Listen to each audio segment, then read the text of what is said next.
Saudara, bikin geger, tarif impor baru Amerika Serikat menyasar seluruh dunia. Presiden Donald Trump menyebut kebijakan tarif resiprokal itu sebagai Liberation Day, hari pembebasan Amerika dari defisit perdagangan dengan para mitra dagangnya. Selaras slogan kampanye kepresidenannya, Make America Great Again, Trump menarget penerapan tarif impor baru akan memperkuat ekonomi Amerika Serikat secara domestik maupun sebagai kekuatan ekonomi politik global. Dari daftar 180 negara yang kena tarif impor Trump, Indonesia menjadi salah satu negara yang dikenakan tarif resiprokal tinggi, yaitu 32% dari basis tarif sebesar 10%. Tarif berlaku dalam 2 tahap. Di tahap pertama dengan tarif 10% sudah berlaku mulai 5 April. Sementara tarif khusus yang menyasar sejumlah negara seperti Indonesia 32% akan berlaku mulai 9 April 2025. Lalu bagaimana Trump menghitung tarif resiprokal untuk Indonesia jadi 32%? Pada tahun 2024, saudara, neraca perdagangan Indonesia surplus dan sebaliknya Amerika Serikat defisit impor 16,8 miliar dolar Amerika Serikat. Sedangkan total impor Amerika dari Indonesia sebesar 28,3 miliar dolar.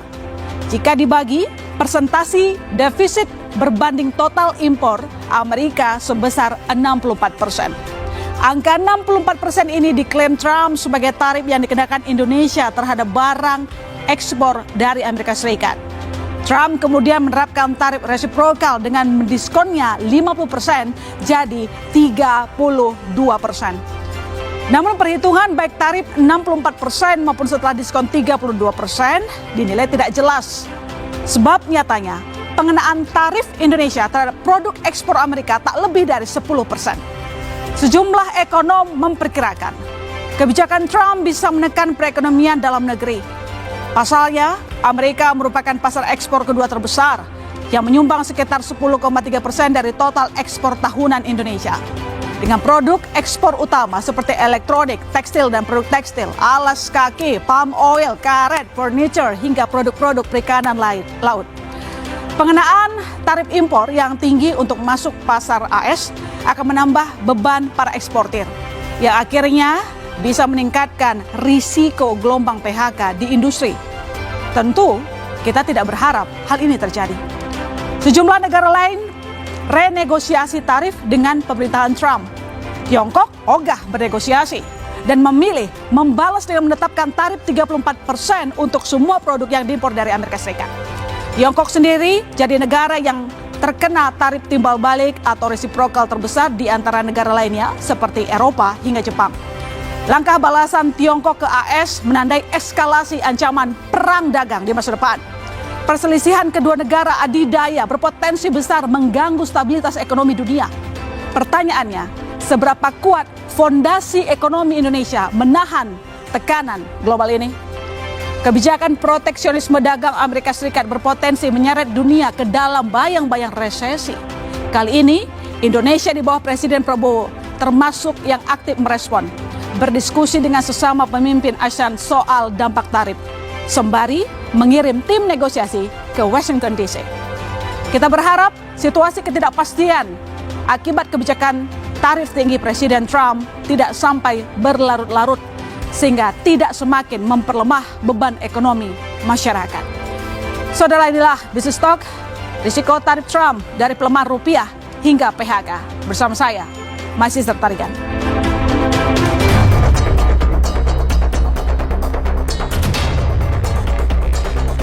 In a few moments, I will sign a historic executive order instituting reciprocal tariffs on countries throughout the world. Reciprocal, that means they do it to us and we do it to them. Genderang perang tarif impor baru yang dikumandangkan Presiden Amerika Serikat Donald Trump langsung memicu respon global. Presiden Prabowo Subianto tak terkecuali. Presiden Prabowo bereaksi dengan saling bertelepon dengan sejumlah kepala negara lain. Di antaranya, Perdana Menteri Malaysia Anwar Ibrahim, Sultan Brunei Darussalam Hassanal Bolkiah, Presiden Filipina Ferdinand Marcos Jr., dan Perdana Menteri Singapura Lawrence Wong. Dampak tarif tinggi Amerika Serikat bagi negara-negara ASEAN kembali dibahas serius di sela silaturahmi Presiden Prabowo ke kantor PM Anwar Ibrahim di Putrajaya, Malaysia hari Minggu. Menghadapi tarif resiprokal 32% yang berlaku mulai 9 April, Presiden Prabowo telah memerintahkan jajarannya menyiapkan langkah strategis dan mengirim tim negosiasi tingkat tinggi ke Washington DC. Perang dagang kita juga kena, ya kan? Tapi kita tenang. Kita punya kekuatan juga nanti akan berunding. Kita akan berunding dengan semua negara. Kita akan juga buka perundingan sama Amerika.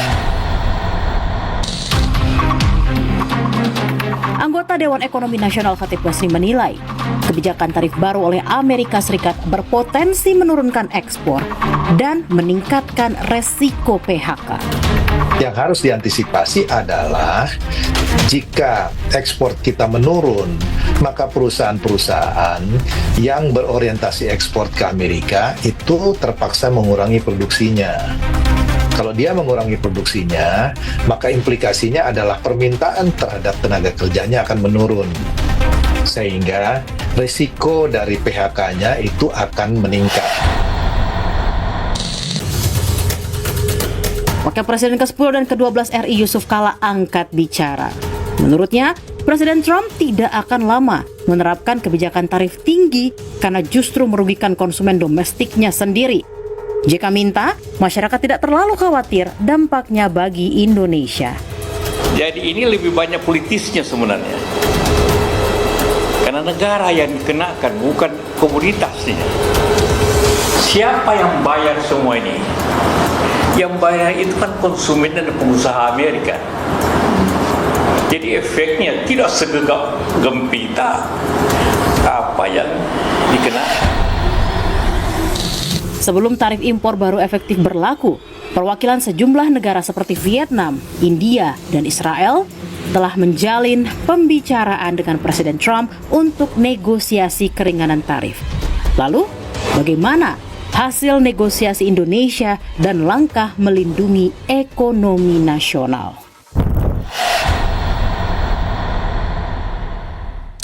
Ya, saudara, risiko tarif Trump dari pelemah rupiah hingga PHK kita bahas pada malam hari ini. Saya menyapa Pak Eko Listianto, Direktur Indef. Selamat malam, Pak Eko. Terima kasih telah bergabung. Saya juga menyapa Pak Toto Dirgantoro sebagai Sekretaris Jenderal Gabungan Pengusaha Ekspor Indonesia. Selamat malam, Pak Toto. Selamat malam. Saya juga menyapa Mas Cipta Hawayana, wartawan Sudut Kontan. Selamat malam, Mas. Malam. Dan melalui saluran Zoom telah bergabung bersama kita anggota Komisi 11 DPR RI fraksi Gerindra, Pak Wihadi Wianto. Selamat malam, Pak Wihadi. Selamat malam. Baik, sebelum kita lanjutkan lebih jauh diskusi kita bahwa Presiden Prabowo Subianto sudah memberikan respon terkait dengan gebrakan yang dilakukan oleh Presiden Amerika Serikat Donald Trump yang mengatakan bahwa tarif tinggi telah membuat banyak negara cemas. Berikut kami putarkan pernyataannya. Saudara-saudara, apa yang terjadi sekarang, goncangan dunia akibat negara yang ekonominya terkuat, membuat kebijakan-kebijakan memberi peningkatan tarif yang begitu tinggi kepada banyak negara. Ini bisa dikatakan menimbulkan ketidakpastian dunia. Banyak negara yang cemas, ya. Evidensinya sudah mulai kelihatan. Ya, kita akan menghadapi tantangan, tapi saya bicara dengan tim saya. Ternyata situasinya dapat kita hadapi dan bisa kita kendalikan, ya kan? Jadi saudara-saudara, saya sih tidak akan melarang orang untuk selalu memandang dengan kegelapan. Ya, pernyataan Presiden Prabowo Subianto bahwa tampaknya meyakinkan fondasi ekonomi kita baik-baik saja. Saya ke Pak Eko, apakah benar bahwa ekonomi kita tidak akan gampang terguncang karena hari ini saja trading halt di pasar keuangan IHSG merosot cukup tajam mengikuti apa yang terjadi di global begitu. Semua memang bearish, tapi Indonesia cukup dalam jatuhnya. Rupiah kemarin bahkan sempat menyentuh angka Rp17.000 per dolar Amerika Serikat. Kita harus khawatir atau percaya apa yang disampaikan oleh tim Prabowo Subianto? Ya, fakta data terbaru itu sebenarnya yang Mbak Ilona sampaikan tadi membuktikan ya bahwa tidak baik-baik saja ya. Jadi memang reaksi pasar ya dan banyak pihak itu memang menggambarkan bahwa mereka khawatir juga begitu. Dan sebetulnya dalam narasi tadi oke, bahwa sebagai pemimpin tetap harus optimis ya. Tetapi pada realitasnya kan ini ternyata yang dilakukan Trump ini ya dengan kenaikan tarif ini ternyata kan berefek ke semua ini ya, ke dunia, ke seluruh dunia begitu. Dan di luar dari prediksi kita waktu itu taunya bahwa dia akan berperang dengan Tiongkok. Benar semua gitu negara ya. kena. Dikiranya hanya selected country ya, ternyata hampir semua negara dia perangi sekarang gitu. Dan dampaknya ya terasa juga gitu. Memang tidak hanya di Indonesia ya, di negara-negara lain juga sudah mengalami bagaimana indeks harga saham mereka juga rontok begitu. Dan kita mengalami hari ini ya, termasuk juga rupiah kita melemah. Jadi sebetulnya kalau kita mau realistis ya memang ini memang sesuatu yang punya resiko-resiko ya dalam perekonomian ke depan begitu. Sebelum ada tarif ini pun perekonomian kita sudah ada tren perlambatan. Sudah menunjukkan itu sebenarnya. Benar, ini sudah jatuh ke timah tangga begitu. Nah, sekarang bagaimana kemudian pemerintah ya bisa melakukan upaya-upaya untuk strategi lah begitu. Oke, setidaknya kalaupun tidak bisa akseleratif tapi kita bisa bertahan ya dari badai apa yang dilakukan oleh Trump ini begitu. Oke, baik. Saya ke Pak Toto begitu. Pak Toto sebagai eksportir melihat kebijakan dari Donald Trump 32% dari tarif timbal balik yang diberlakukan kata Trump. Seberapa mengkhawatirkannya bagi pengusaha terkait ini? Ya, sebenarnya terus terang dari kondisi yang ada memang sangat mengkhawatirkan. Karena pastinya akan menghambat ekspor nasional kita. Oke. Tapi kita juga sebenarnya tetap optimis bukan hanya mencari pasar baru di luar pasar tradisional kita, tapi bagaimana kita optimis bagaimana pemerintah bisa juga menekan di dalam negeri. Satu, untuk terciptanya pasar. Berarti mengurangi import ilegal.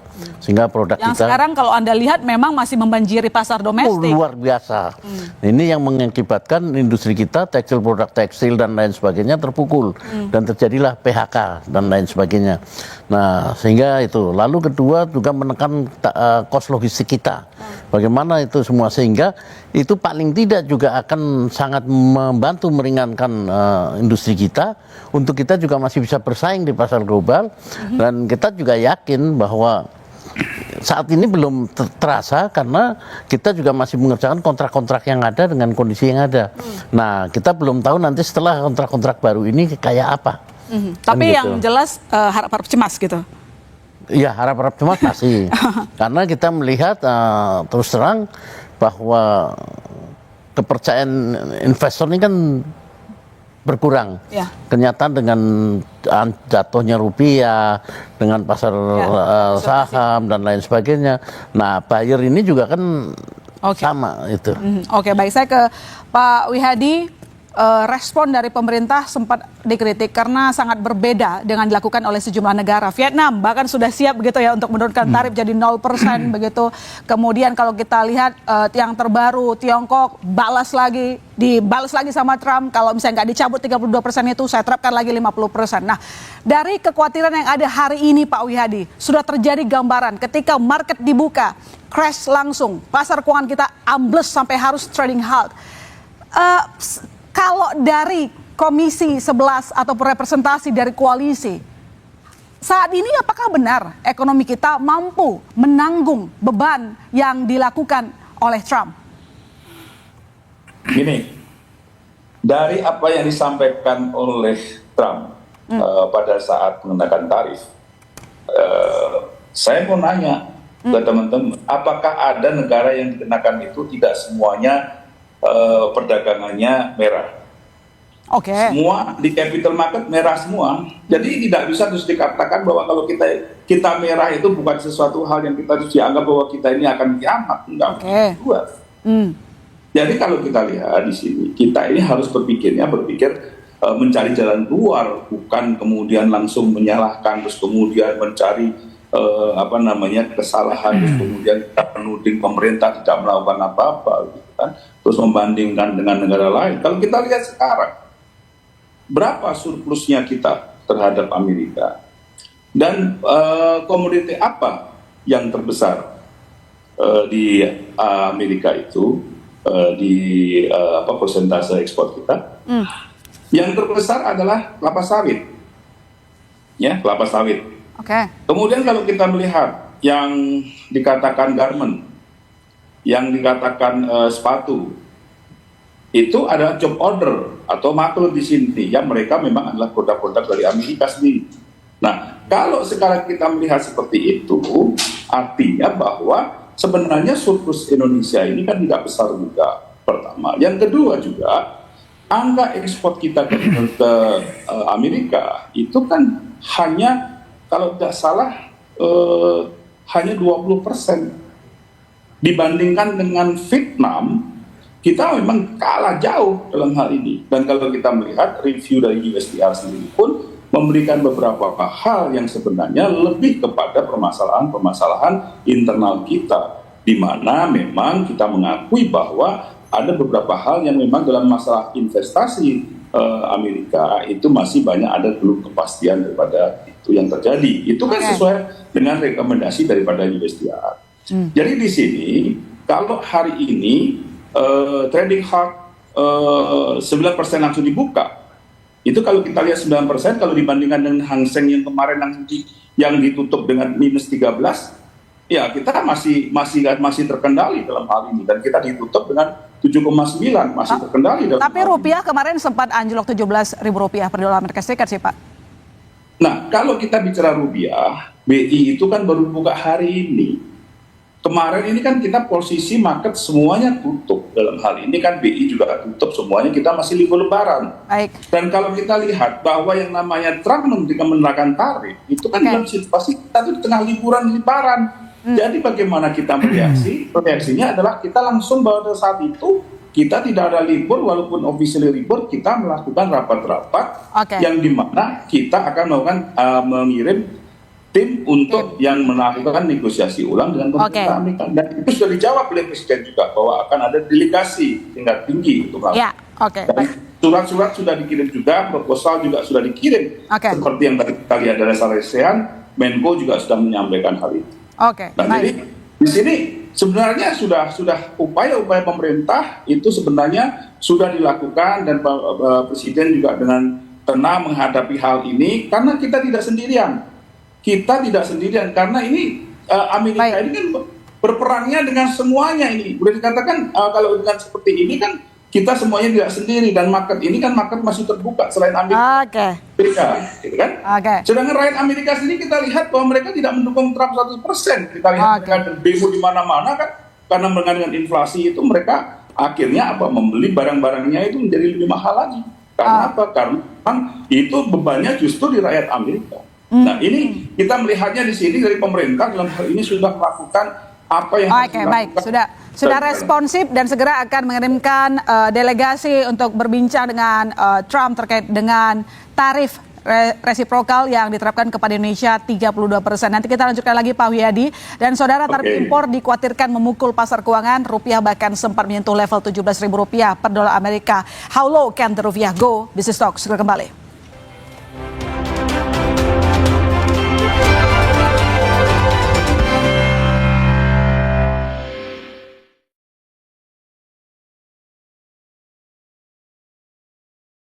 Mengklaim hari pembebasan, Presiden Donald Trump mengeluarkan kebijakan tarif resiprokal yang menuai reaksi global, termasuk Indonesia. That means they do it to us and we do it to them. Presiden Prabowo Subianto pun merespon, mengirim tim negosiasi tingkat tinggi untuk merundingkan tarif. Kita akan berunding dengan semua negara, perundingan sama Amerika. Apa dampaknya jika tarif 32% berlaku untuk Indonesia? Selengkapnya dalam Business Talk. Risiko tarif Trump dari pelemahan rupiah hingga PHK. Selasa 8 April pukul 10 malam di Kompas TV. Mengklaim hari pembebasan, Presiden Donald Trump mengeluarkan kebijakan tarif resiprokal yang menuai reaksi global, termasuk Indonesia. That means they do it to us and we do it to them. Presiden Prabowo Subianto pun merespon, mengirim tim negosiasi tingkat tinggi untuk merundingkan tarif. Kita akan berunding dengan semua negara, perundingan sama Amerika. Apa dampaknya jika tarif 32% berlaku untuk Indonesia? Selengkapnya dalam Business Talk. Risiko tarif Trump dari pelemahan rupiah hingga PHK. Selasa 8 April pukul 10 malam di Kompas TV. Mengklaim hari pembebasan, Presiden Donald Trump mengeluarkan kebijakan tarif resiprokal yang menuai reaksi global, termasuk Indonesia. That means they do it to us and we do it to them. Presiden Prabowo Subianto pun merespon, mengirim tim negosiasi tingkat tinggi untuk merundingkan tarif. Kita akan berunding dengan semua negara, perundingan sama Amerika. Apa dampaknya jika tarif 32% berlaku untuk Indonesia? Selengkapnya dalam Business Talk, risiko tarif Trump dari pelemahan rupiah hingga PHK, Selasa 8 April pukul 10 malam di Kompas TV. Mengklaim hari pembebasan, Presiden Donald Trump mengeluarkan kebijakan tarif resiprokal yang menuai reaksi global, termasuk Indonesia. That means they do it to us and we do it to them. Presiden Prabowo Subianto pun merespon, mengirim tim negosiasi tingkat tinggi untuk merundingkan tarif. Kita akan berunding dengan semua negara, perundingan sama Amerika. Apa dampaknya jika tarif 32% berlaku untuk Indonesia? Selengkapnya dalam Business Talk, risiko tarif Trump dari pelemahan rupiah hingga PHK, Selasa 8 April pukul 10 malam di Kompas TV. Mengklaim hari pembebasan, Presiden Donald Trump mengeluarkan kebijakan tarif resiprokal yang menuai reaksi global, termasuk Indonesia. That means they do it to us and we do it to them. Presiden Prabowo Subianto pun merespon, mengirim tim negosiasi tingkat tinggi untuk merundingkan tarif. Kita akan berunding dengan semua negara, perundingan sama Amerika. Apa dampaknya jika tarif 32% berlaku untuk Indonesia? Selengkapnya dalam Business Talk, risiko tarif Trump dari pelemahan rupiah hingga PHK, Selasa 8 April pukul 10 malam di Kompas TV. Mengklaim hari pembebasan, Presiden Donald Trump mengeluarkan kebijakan tarif resiprokal yang menuai reaksi global, termasuk Indonesia. That means they do it to us and we do it to them. Presiden Prabowo Subianto pun merespon, mengirim tim negosiasi tingkat. Ya, seperti kita tahu saudara, tarif Trump picu perang dagang, rupiah dihantam ketidakpastian, pasar modal anjlok hari ini dan sejumlah pasar di dunia juga memang tidak hanya di bursa Indonesia. Saya ke Mas Cipta. Mas Cipta, situasi ini bagaimana kita menggambarkannya, merefleksikan apa yang direspon oleh pasar. Kalau tadi Pak Wihadi bilang, kan yang jatuh nggak cuma Indonesia, sejumlah negara juga. Tapi mungkin Anda punya data perbandingan, apa yang terjadi special case gitu. Kalau Indonesia jatuh itu tandanya apa? Kalau di global jatuh apa? Karena kan kita tidak bisa comparing dengan masing-masing fundamental ekonomi negaranya. Iya, khusus market Indonesia memang ada catatan ya ketika sebenarnya ini blessing juga, mungkin bisa dikatakan sebenarnya blessing juga, karena negara lain itu ketika kemarin muncul pengumuman langsung responnya cepat, turunnya sangat dalam. Terakhir kan Hang Seng bahkan sampai lewat di atas 10% ya. Karena memang seketika, memang selalu begitu ya teori ini, pasar keuangan akan merespon lebih cepat karena di situ ada ketidakpastian dan sebagainya. Sebenarnya ini agak blessing juga karena ketika ini masih tidak pasti, kita masih libur, jadi orang punya waktu untuk mendigest. Oh misalnya ekspor kita ke Amerika itu ternyata 2% dari PDB. Lalu orang mulai lihat juga perkembangan, oh ada negosiasi, ternyata dibuka pintu negosiasi begitu. Tapi juga ada ketidakpastian, jadi ada pihak nih, ada negara yang nego, ada juga yang melawan gitu ya. Tapi Indonesia memang, khusus market Indonesia ini memang menjadi, khusus di bursa ya, ini menjadi tekanan tambahan. Karena kita tahu kemarin kegaduhan, mungkin bisa dikatakan policy, komunikasi dan sebagainya. Kita tahu bahwa sebelumnya ini kan trading halt kedua ya. Sebelumnya terjadi karena sempat ada rumor Sri Mulyani mundur dan sebagainya, sehingga terjadi trading halt, memaksa untuk stop. Lalu ini menambah lagi tekanan. Jadi memang menjadi tekanan ekstra gitu ya. Tapi saya menduga sebenarnya ini bisa lebih dalam kalau kemarin kita nggak libur, tapi untung kita libur sehingga bisa mendigest, punya waktu. Dan bursa juga pagi-pagi tadi sempat mengeluarkan aturan baru untuk meredam penurunan itu supaya tidak terlalu dalam begitu ya. Tapi kalau kita lihat juga yang menarik, kalau kita perhatikan saat Trump mengumumkan itu, sejumlah negara langsung merespon dengan cepat. Tapi bahkan yang tadi ya, kayak Vietnam siap menurunkan untuk 0% untuk produk dari Amerika. Kita ini kok tampak agak lama mundur redaksional gitu nggak? Itu memang menjadi diskusi kita juga. Sebenarnya beberapa waktu lalu ya, Bu Sri Mulyani sudah banyak bicara tentang proyeksinya, dan proyeksinya sangat tepat. Dia sudah meramalkan bahwa kita masuk dalam 15 negara, nomor 15 yang punya defisit terbesar, jadi kita akan terkena kebijakan itu. Saya dengar sih sebenarnya pemerintah juga sudah diskusi bergerak, cuma kemudian kan libur dan sebagainya. Makanya tadi di Sarasian hari ini kan Pak Menko bilang bahwa ini perintahnya sebelum Lebaran dan kita udah laksanakan H1 pas market buka. Ya memang faktor libur ini menjadi Dan termasuk juga negosiasi mungkin agak semakin lama ketika kita nggak punya dubes di Amerika Serikat tuh. Nah problemnya memang sialnya itu ini kan deadline tanggal 9. Iya. Artinya besok. Dan sebenarnya menjadi problem juga misalnya teman-teman eksportir itu juga ketika tadinya sebenarnya mestinya bisa ngirim tapi juga terganggu ketika tidak bisa angkutan, tidak bisa jalan. Begitu ya Pak Toto? Betul. Mungkin bisa cerita juga itu bagaimana sebenarnya 16 hari sebenarnya bisa mengirim barang tapi saat itu tidak bisa mengirim. Sehingga malah itu menjadi terjebak juga begitu mau ngejar tanggal 9 nggak bisa juga. Gitu. Oke, nah gimana tuh Pak Toto? Tanggal 9 udah jalan, apakah itu sangat mempengaruhi kinerja ekspor nanti? Sebetulnya ini memang situasinya luar biasa karena juga libur hari raya ini kan angkutan sampai 16 hari. Ini sebenarnya cukup waktu yang luar biasa, 16 hari. Berarti kita vakum, tidak bisa melakukan ekspor dan lain sebagainya. Sehingga dengan adanya kebijakan ini ya barang-barang itu memang otomatis belum berangkat. Kalau sudah berangkat nanti 2-3 hari lalu Bu Dirjen Pen telepon saya bagaimana kalau dispensasi supaya berangkat sebelum tanggal 9, ya sebenarnya udah terlambat.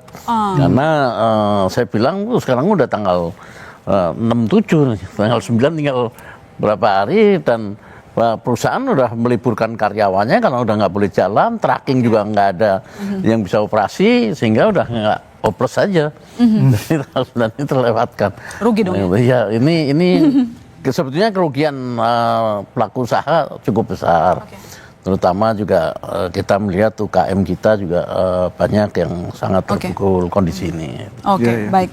Dan yang kita tahu bahwa penerapan tarif impor dilakukan Amerika Serikat ini ternyata juga disebut-sebut bermotif politis, katanya begitu. Sebagaimana yang disampaikan Wakil Presiden ke-10 dan 12 Yusuf Kala dalam wawancara saya beberapa waktu lalu. Pak, tadi kan di awal Pak JK mengatakan bahwa ini sebenarnya soal Trump sedang menekan, begitu kan? Ya, dia seperti ingin mengundang negara-negara bernegosiasi lah tampaknya begitu ya. Persis itu. Persis seperti itu. Tentu juga ada faktor ekonomi, bukan hanya gertakan ya, tapi lebih banyak pressure. Tekanan. Bukan gertakan, tekanan agar mereka mau merubah atau negara-negara lain agar memahami situasi Amerika sehingga terjadi suatu normal baru dan Amerika tidak terlalu banyak utang nanti. Jadi Amerika menjalankan dua hal, efisiensi dari anggaran, kedua memperlakukan biaya masuk yang tinggi itu. Pak Wihadi, apakah DPR juga sepakat bahwa langkah Trump lebih memuat unsur politis agar 180 negara bernegosiasi? Ya, kalau kita melihat background daripada Trump, itu adalah seorang pengusaha. Dan kalau kita melihat apa yang dihitung oleh Trump dengan posisinya sekarang sebagai seorang presiden, maka bagaimana suatu negara yang berpikir bahwa ini adalah harus ada sesuatu solusi, yang dimana solusi ini kalau kita lihat ada di faktor ekonomi. Nah, tentunya dalam hal ini kita melihat bahwa Amerika itu kan kemarin inflasinya cukup tinggi. Nah, ini bagaimana untuk keluar dari ini? Tentunya secara politis Trump akan melihat negara-negara mana yang akan dilakukan suatu renegosiasi ulang dengan pengenaan tarif itu. Jadi apa yang disampaikan itu bahwa ini sifatnya politis, memang ini pasti sifatnya secara politis, bahwa ini adalah memang politik yang politik dagang yang dilakukan oleh Trump untuk bagaimana menekan negara-negara yang surplus. Tentunya kita bisa lihat juga indikasinya bahwa 15 negara yang dikenakan ini kan 15 country ini kan kita lihat bahwa mereka adalah yang surplus perdagangan. Tentunya dengan surplus itu kalau kita bicara sekarang ini seperti yang pernah disampaikan juga oleh Perdana Menteri Singapura bahwa free trade is over. Nah, sekarang yang ada adalah fair trade. Artinya fair trade ya negosiasi daripada government. Artinya di sini adalah kita bicara adalah satu persatu bernegosiasi mengenai masalah bagaimana perdagangan itu antar negara. Jadi ini bukan lagi kita bicara mengenai masalah free trade, tetapi sudah bicara fair trade. Jadi kalau fair trade ya tentunya satu negara dengan negara lain bicara fairnya seperti apa. Sehingga inilah yang ditarik oleh Trump untuk bagaimana bernegosiasi. Jadi ini kita melihat bahwa ini adalah eranya sudah bukan free trade lagi, tetapi adalah fair trade saya. Jadi kapan kira-kira delegasi bisa dikirim dari yang Bapak lihat? Karena semakin lama kita bernegosiasi ini sudah kerasa loh Pak, ini eksportir sudah rugi begitu dan diakuin juga oleh Presiden Prabowo Subianto, bikin cemas. Ya begini, jadi surat proposal tadi sampai kali Menko sudah dikirimkan, baik itu ke USTR maupun ke kedutaan, dan ini juga sudah ada pembicaraan-pembicaraan. Dan salah satu hal yang disampaikan juga bahwa sebenarnya ada beberapa hal yang komoditi yang tidak dikenakan pajak seperti copper, gold, kemudian critical mineral atau kayu, furniture, ini tidak dikenakan tarif untuk saat ini, Mas ya. Jadi sebenarnya kalau kita bicara item to item, itu ada beberapa hal yang sudah Amerika sudah melihat bahwa pengenaan tarif 32% ini tidak semuanya berlaku untuk semua komoditi yang diekspor ke Amerika. Jadi ini sebenarnya sudah langkah-langkah yang sudah dilakukan pemerintah dan pembicaraan itu sudah terjadi sebenarnya. Pak Eko, kira-kira menurut Indef sendiri, sampai kapan kira-kira Trump ini sangat pede berdiri pada sikapnya untuk menabur genderang perang dagang, karena yang terbaru Presiden Amerika Serikat Donald Trump bahkan kembali melawan atas balasan tarif yang dilakukan oleh Tiongkok, yang katanya kalau misalnya itu tidak dicabut, saya terapkan lagi 50%. Padahal kan sebenarnya Amerika juga butuh barang-barang di luar dari negara dia kan. Toh membangun industri dalam negara Amerika Serikat tidak semudah itu.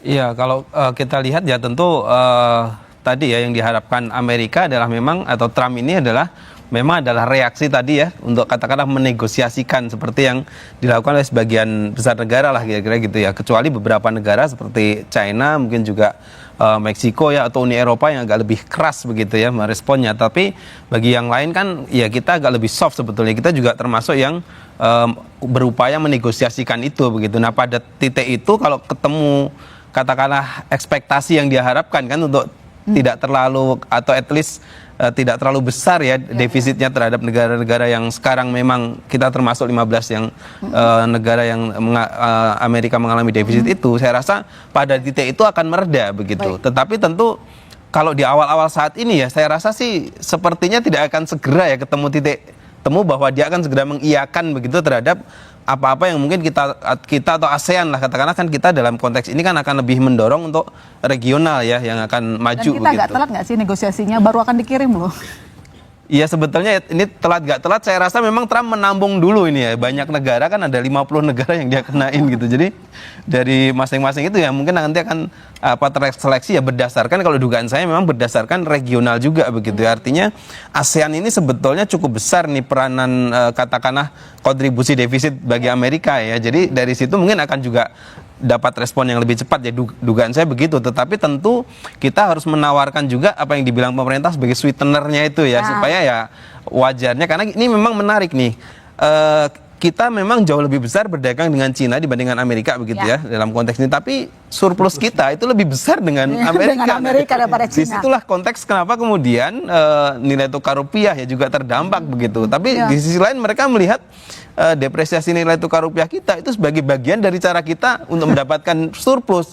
Itu kan salah ya. Jadi banyak perhitungan yang memang tadi benar kata Pak JK ya, bahwa ini memang lebih ke politik ya sebetulnya begitu. Hitung-hitungan 32% itu kan tidak make sense sebetulnya ya, karena angka realnya kan kalau kita benar-benar memilah ya mana tarif yang sebenarnya secara rata-rata bahkan kita di bawah 10% sebetulnya begitu. Baik, kita lanjutkan lagi nanti Mas Eko. Saudara, proteksionisme dagang Amerika Serikat diperkirakan bisa menekan industri Indonesia karena banjirnya produk impor ke pasar domestik. This is Talk, segera kembali.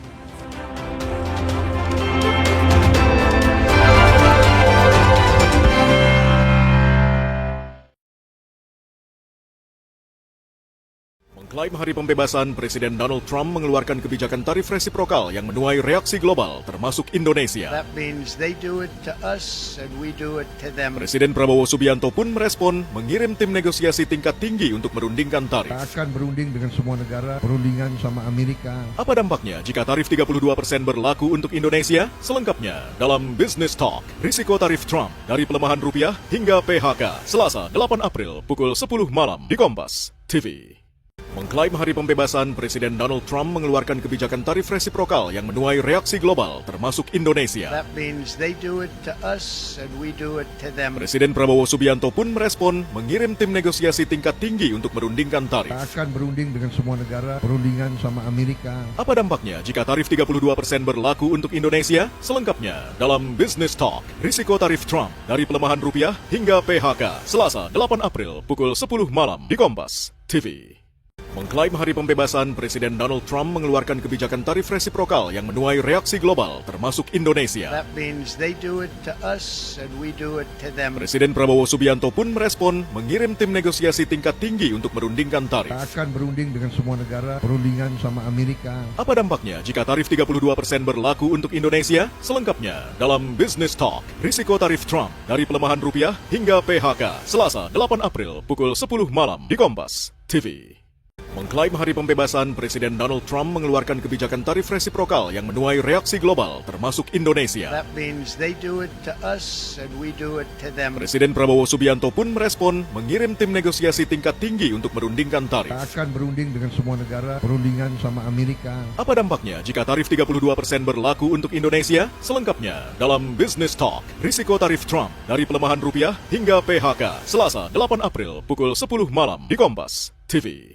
Mengklaim hari pembebasan, Presiden Donald Trump mengeluarkan kebijakan tarif resiprokal yang menuai reaksi global, termasuk Indonesia. That means they do it to us and we do it to them. Presiden Prabowo Subianto pun merespon, mengirim tim negosiasi tingkat tinggi untuk merundingkan tarif. Kita akan berunding dengan semua negara, perundingan sama Amerika. Apa dampaknya jika tarif 32% berlaku untuk Indonesia? Selengkapnya dalam Business Talk, risiko tarif Trump dari pelemahan rupiah hingga PHK, Selasa 8 April pukul 10 malam di Kompas TV.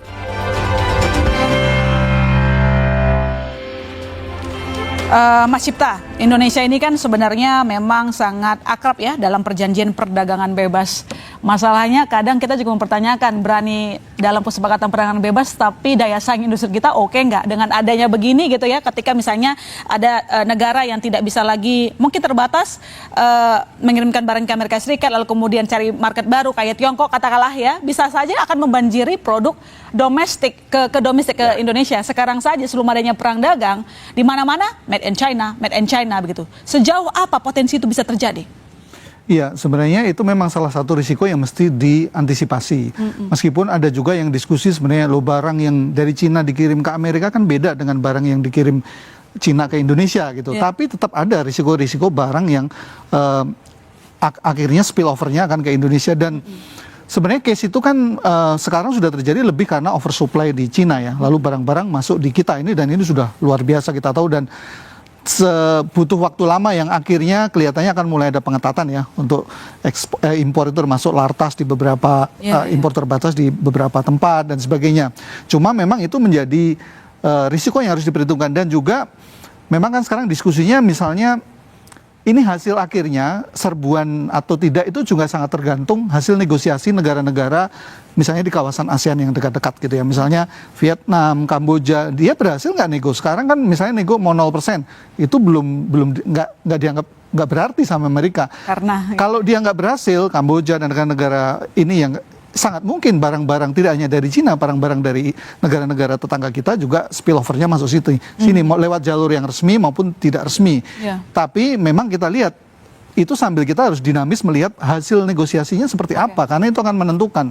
Gitu. Kalau dia tidak berhasil dan barangnya istilahnya numpuk, ya barang itu pasti akan cari pasar, entah lewat jalur legal diekspor atau ilegal. Yang lebih berisiko sebenarnya yang ilegal, karena itu menjadi sangat harganya mungkin sangat rendah dan sebagainya, itu yang mengancam produk dalam negeri. Mas Eko, kalau misalnya semakin banyak produk luar negeri membanjiri pasar dalam negeri, artinya apakah benar kekhawatiran yang ada benar-benar terjadi gelombang PHK?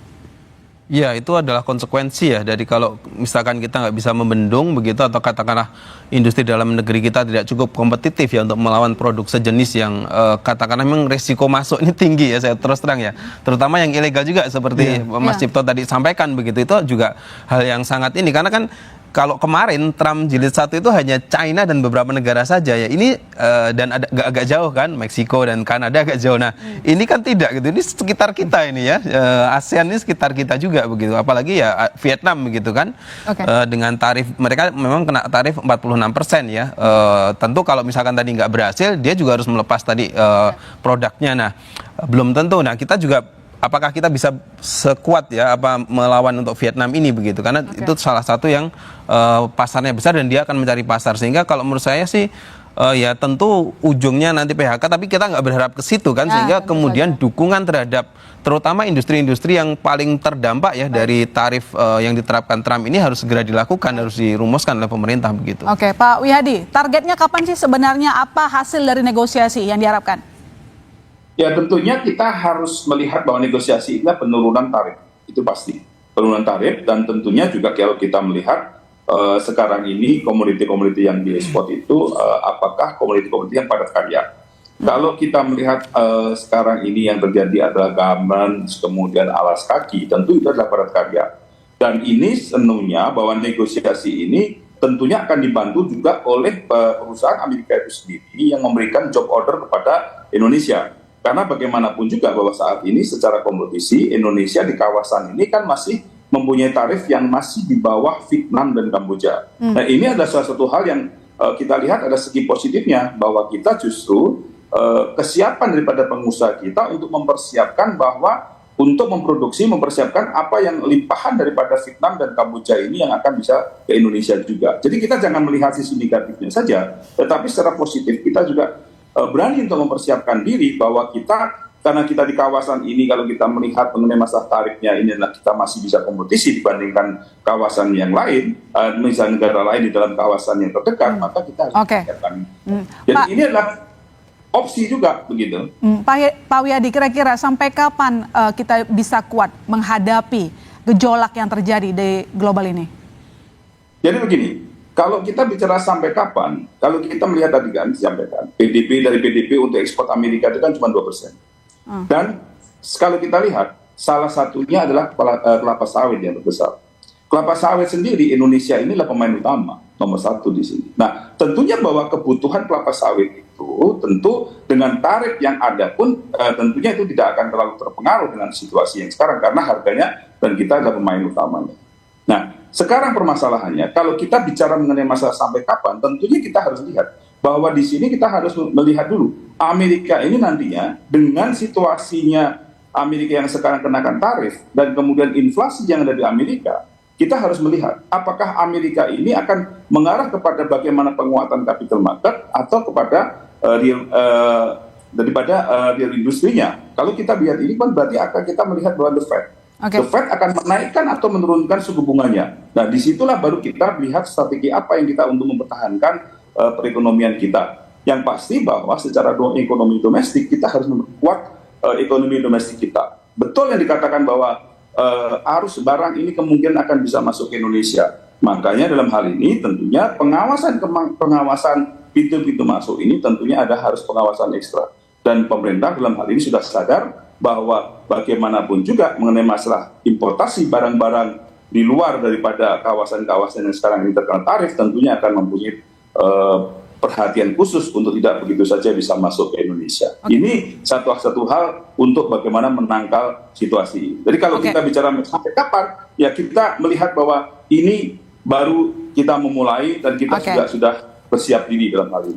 Pak Toto, sejauh ini dari perkumpulan pengusaha sudah ada yang teriak-teriak, sudah ada yang ketakutan nggak kira-kira, terutama untuk sektor-sektor yang dikenakan tarif, kayak misalnya tekstil kan juga kena masuk ke sana begitu? Ya, sampai saat ini kalau teriak pastinya belum kelihatan, belum ada yang report ke kita. Tapi kita udah mulai membahas itu, dan besok hari Kamis pun kita juga akan bikin FGD untuk bahas hal tersebut, untuk mengantisipasi dan menjadi usulan kita juga nantinya kepada pemerintah. Tapi yang jelas kita harapkan adalah juga pemerintah ada action khususnya membenahi yang ada di dalam negeri supaya juga ada market di dalam negeri. Seperti tadi disampaikan bahwa jangan sampai produk itu akan banjir, tidak bisa masuk Amerika, banjir ke Indonesia, sedangkan kita butuh untuk kalau ekspor kita juga terkendala, maka sebagian besar juga bisa masuk ke market dalam negeri. Itu yang sangat dikhawatirkan oleh para pelaku usaha. Itu yang lebih dikhawatirkan. Menurut Pak Toto sendiri, kenapa pemerintah tampaknya sampai sekarang belum begitu berhasil untuk melebarkan market non-tradisional? Kita kan ujung-ujungnya mentok di Amerika, di Tiongkok, gitu. Tapi memang tidak mudah, kita udah coba juga. Kita coba ke beberapa negara, termasuk Amerika Latin dan lain sebagainya. Memang satu, permintaan mereka juga tidak sangat besar. Yang kedua, memang juga dalam kondisi hampir seluruh dunia menghadapi krisis global. Itu juga jadi tantangan kita. Mas Cipta, perang dagang nggak sekali dua kali. Sebenarnya mulai dari abad 18 itu ini merupakan salah satu cara G2 yang dilakukan oleh pihak Amerika Serikat. Tapi kita balik pas zamannya Trump aja lah, yang sebelumnya begitu. Saat itu untuk menenangkan pasar butuh waktu lama loh, dan muncullah krisis di beberapa sektor.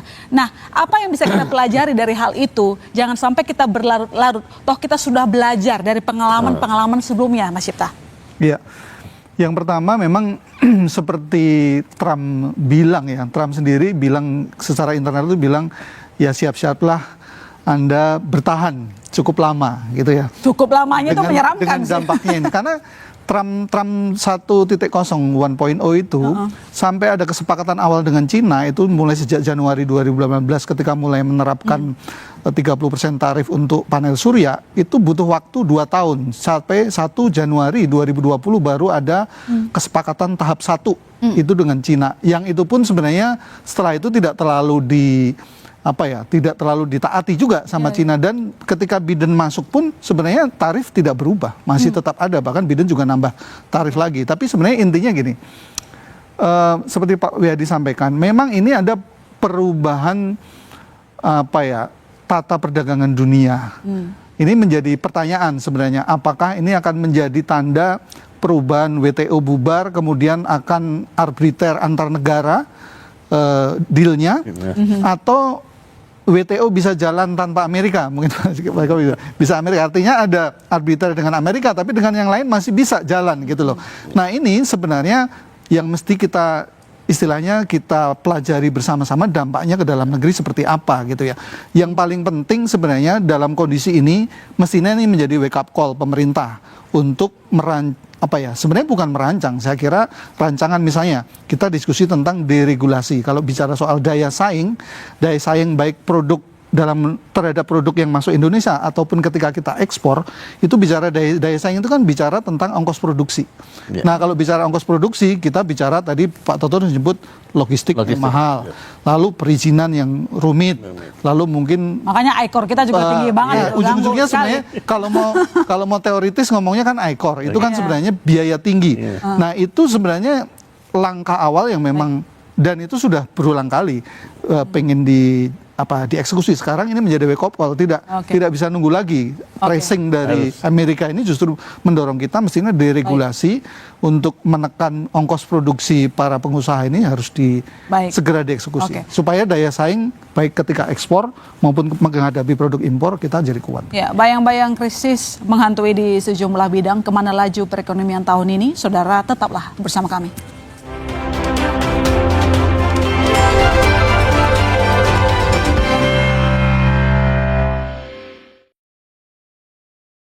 Mengklaim hari pembebasan, Presiden Donald Trump mengeluarkan kebijakan tarif resiprokal yang menuai reaksi global, termasuk Indonesia. That means they do it to us and we do it to them. Presiden Prabowo Subianto pun merespon, mengirim tim negosiasi tingkat tinggi untuk merundingkan tarif. Kita akan berunding dengan semua negara, perundingan sama Amerika. Apa dampaknya jika tarif 32% berlaku untuk Indonesia? Selengkapnya dalam Business Talk, risiko tarif Trump dari pelemahan rupiah hingga PHK, Selasa 8 April pukul 10 malam di Kompas TV.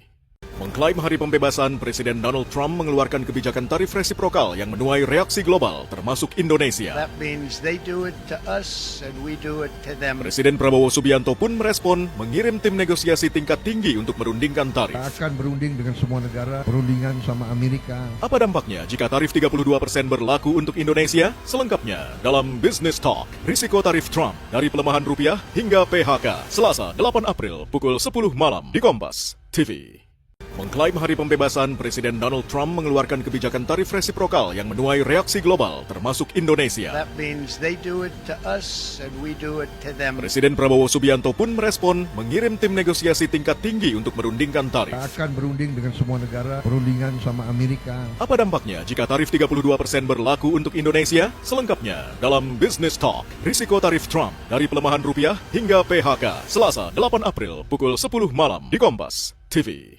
Mengklaim hari pembebasan, Presiden Donald Trump mengeluarkan kebijakan tarif resiprokal yang menuai reaksi global, termasuk Indonesia. That means they do it to us and we do it to them. Presiden Prabowo Subianto pun merespon, mengirim tim negosiasi tingkat tinggi untuk merundingkan tarif. Kita akan berunding dengan semua negara, perundingan sama Amerika. Apa dampaknya jika tarif 32% berlaku untuk Indonesia? Selengkapnya dalam Business Talk, risiko tarif Trump dari pelemahan rupiah hingga PHK, Selasa 8 April pukul 10 malam di Kompas TV. Mengklaim hari pembebasan, Presiden Donald Trump mengeluarkan kebijakan tarif resiprokal yang menuai reaksi global, termasuk Indonesia. That means they do it to us and we do it to them. Presiden Prabowo Subianto pun merespon, mengirim tim negosiasi tingkat tinggi untuk merundingkan tarif. Kita akan berunding dengan semua negara, perundingan. Ya, Mas Eko, banyak yang memperkirakan bahwa situasi saat ini bisa memicu resesi atau setidaknya mungkin krisis ya, nggak nyampe resesi di sejumlah bidang, katakanlah di keuangan atau beberapa sektor. Nah, kira-kira dengan adanya ini, kita masih perlu khawatir atau tidak sebenarnya?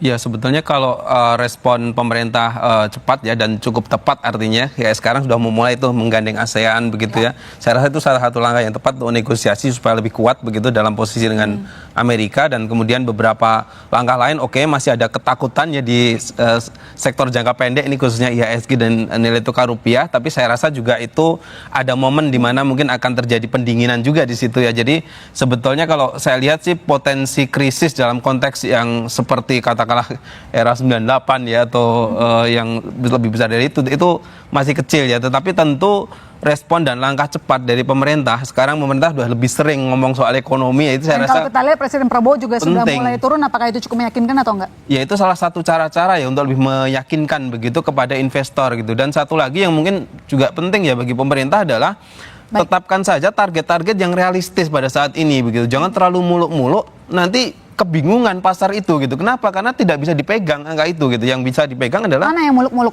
Mas? Contohnya pertumbuhan ekonomi ya, yang seperti itu dan yang lain-lain lah. Banyak sekali beberapa target ya. Ini tuh menurut saya harus ada basis dari hitung-hitungan ininya ya, katakanlah datanya begitu, supaya nanti market itu bisa mengikuti apa yang dimaui oleh pemerintah. Begitu. Oke, Pak Wiyadi, sebagai koalisi gimana nih? Harusnya kalau kasih janji itu jangan yang muluk-muluk, jangan bikin pasar bingung. Yang pasti-pasti aja lah. Ya, sebenarnya tidak ada yang muluk-muluk. Ini kan proyeksi optimisnya kita bahwa sampai dengan 2029 yang dimaksud tadi kan pertumbuhan ekonomi 8%. Dan itu sebenarnya masih bisa kita lihat bahwa ini akan bisa terjadi. Ya kan? Kecuali kalau kita memang dalam situasi yang sudah totally krisis total. Tapi ini kan hal yang kita sudah lakukan, bahwa ini adalah beberapa sudah bisa kita lakukan, dan untuk menuju 8% itu bisa. Gitu lah. Jadi saya kira di sini yang ada itu bukan masalahnya janji kita muluk-muluk, ini pelintiran media ini yang menjadi enggak loh. Informasi negatif ini yang jadi masalah. No. Kita nggak pernah melintir, Pak Wiyadi. Ini yang mesti harus diluruskan. Gitu kan. Pak, nggak ada yang melintir. Yang ada pemerintah suka sekali tidak jelas mengkomunikasikan sebuah program. Itulah yang sudah dibawa Prabowo juga. Iya, gitu. Kan bahwa memang ada kendala dalam komunikasi. Dan ini selalu akan kita update dan kita selalu akan improve mengenai masalah komunikasi. Jadi saya kira permasalahannya bahwa kita semuanya melihat bahwa negara ini kita harus optimis untuk mencapai. Baik, ini wake up call, perbaikan. Yang penting itu ya, ada respon yang baik, itu harapan kita. Saya ke Pak Toto, apa yang paling mungkin diharapkan oleh pengusaha saat ini supaya jangan sampai ekspor itu terganggu, toh ujungnya merugikan negara juga. Ya, sebenarnya yang kita harapkan adalah pemerintah hadir. Ya. Itu pertama. Kedua juga, apapun juga yang dilakukan oleh aparat pemerintah, jangan kontraproduktif dengan apa yang sudah menjadi program. 8% kita optimis akan bisa tercapai 2029.